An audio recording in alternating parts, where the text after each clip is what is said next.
Hello guys, tatago na ako kay Ket tapos wala pa 60 seconds daw yun.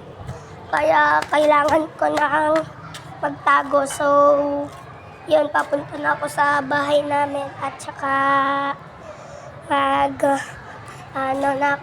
tatago na ako para di ako makita ni Ket.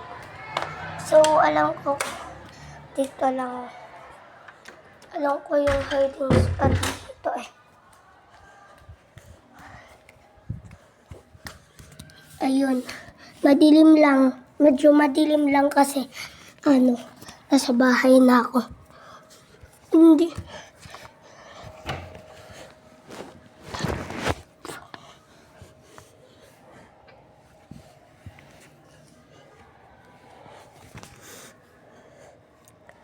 So, yun. Nagtago na ako dito.